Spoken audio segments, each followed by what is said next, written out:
Hello friends, welcome to the Jazz Ranch, Hip Cats and Groovy Chicks. I'm going to be playing a Duke Ellington song for you called Prelude to a Kiss, and it's a great example of the use of chromaticism, or what we call chromatic moves. They are scales built on half steps, so they can ascend or descend, but it's a move in half steps rather than whole steps or other types of intervals. And we're going to see that. I'm going to give you examples from my book as well as from the song Prelude to a Kiss. So here we go now. I'll play the song for you, then I'll talk about chromaticism after I played it. Here we go with Prelude to a Kiss by Duke Ellington.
Hello friends, welcome to the Jazz Ranch studio.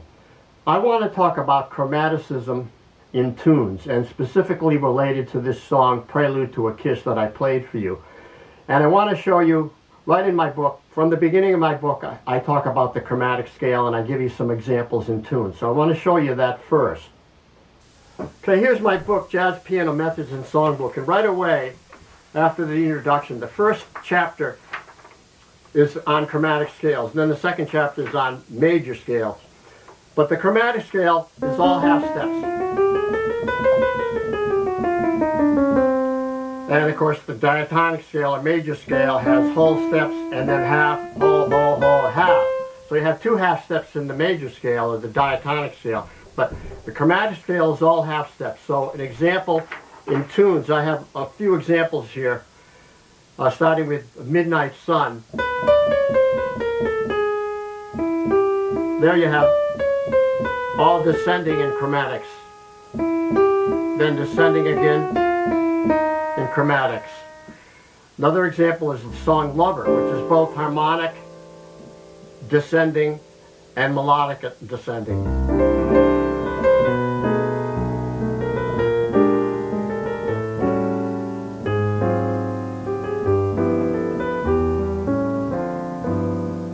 Okay, another example, Charlie Parker on Donna Lee. There. That all chromatic. Bebop uses a lot of chromatic approach tones, so you'll see that a lot in bebop tunes. Another example is Early Autumn. This is ascending. Then it skips down, but it ascends in chromatics, like that. And then Sophisticated Lady by Duke Ellington.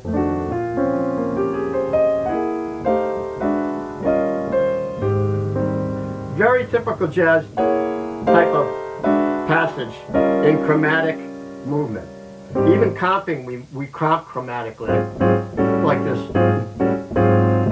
Descend, ascend. Even on one chord, we'll put that chromatic move in there. So there you have some examples in tunes. Now we're going to look at Prelude to a Kiss. Okay, so now on Prelude to a Kiss, Duke Ellington's famous song, he uses chromaticism right away in the melody. So the melody is this. We're in the key of C. Melody starts on a B, and it's a D chord, a D dominant chord. So it's been altered. It's not a D minor. It's altered to dominant, so you got that F sharp in there. The melody goes like this. Descends right down chromatically in half steps, and then ends up there. Now, it ends up on a 4-quarter F major 7.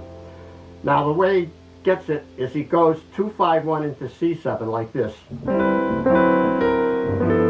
the C7, then resolving to the F. So it's very interesting. It's a 2-5-1 into 5 of 4.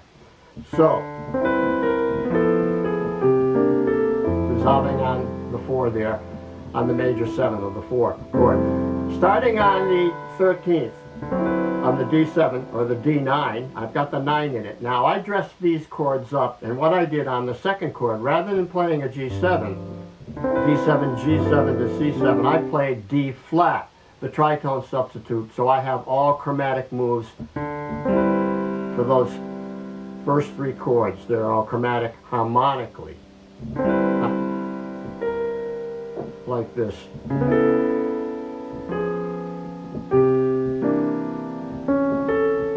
So I'm dressing them up, and so I'm dressing them up like this. D9 sus to D9, there's your passing tone, then D flat sharp 9,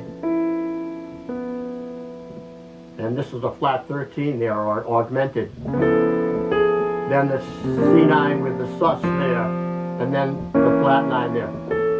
So this is an interesting thing you can do that Bill Evans does a lot. Dressing up these dominant, creating some inner harmonic moves you can see in the chords.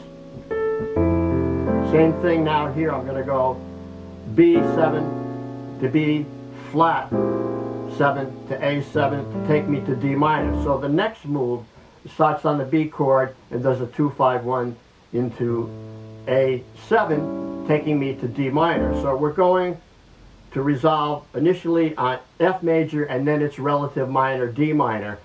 Now we're on the 2 chord that's going to take us to the key of C. So this is very interesting the way this works. So B7, I'm going to use the tritone substitute of the B flat 7 there to get the chromatic move, then the A7 to D minor. Same thing, I'm going to dress up these dominant chords. Then I'm going to augment, actually flat 5 the D, the B7 there, and then augmented there on the B flat 7, then the A7 with the sus. There's the sus right here, and then a flat 9 with the augmented there. So flat 9, you You want to download this score so you can follow along with me here. Now, next, we're going to have this. We're going to have some more chromatic moves, but ascending. So I'm using a G sus there. The G7 then, chromatic move on a G sharp diminished to A minor.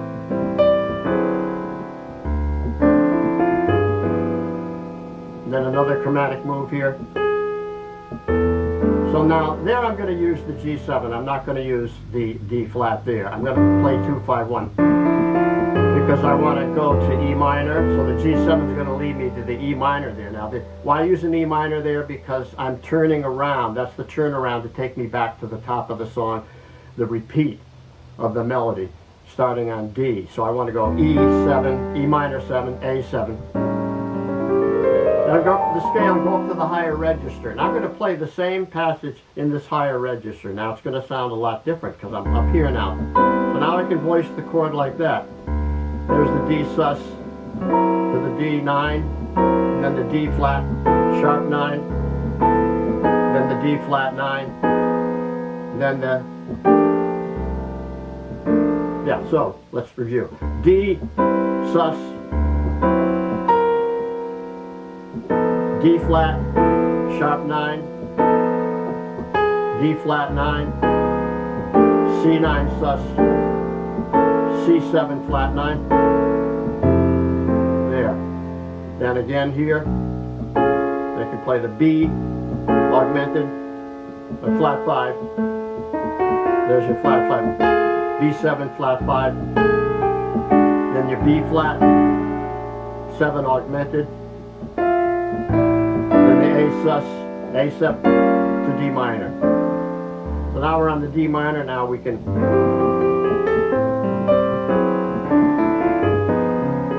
Now this time I'm going to resolve to the C. Now we're going to have a turnaround, a 2-5 to take us into E major. So we're going into the key of E major now, which is going to be 4 sharps. Ah, interesting move. So we'll go by way of the 2-5, F sharp minor, B7. Now what he does here, more chromaticism, but some big intervals like this. Some big skips. It's a very interesting melody, right? So we have E major starting on the flat 5. Flat 5 to 5, and then on the C sharp minor, down to 9. Or you could say minor, 2, flat 3, up to the 2 there again. Then there's the 4 of the F sharp. Now, this is a half diminished, F minor 7 flat 5. He's using that regular chord to be F sharp minor there because this is E major. But he's making it darker. Interesting concept there because of the melody. So that becomes a B7 flat 9. Then I'm going to use the 3 chord there as a substitute, and then the diminished descending to that F sharp minor 7 flat 5. Then there, B7 flat 9, sharp 11. It's like a B. Like an F chord above a B7, stacked harmony. Then up here, same melody. I'm on an E chord now, E major. There I'm going to change the C sharp minor to a C sharp sharp 9, C sharp 7 sharp 9. Then the half diminished on the F sharp, the B7. Now here. Now we have a 2-5 going into D minor, but watch what happens.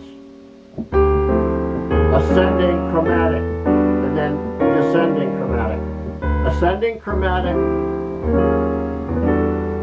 to there, both in the melody and the chords, then a descend in the chord with an ascend in the melody, taking us there. So there you have chromatic ascending and descending like this. Ascending, How clever is that, right? And these are all 11 chords now, minor 11. There's a dominant, E flat dominant 7 tritone substitute, taking us to the D back to the top. So there you have it. There you have an extremely interesting tune using chromaticism throughout the song, melodically and harmonically. So write to me, we'll have a sign off. Thanks for watching, and we'll talk about the soloing, if you would like it, on another video.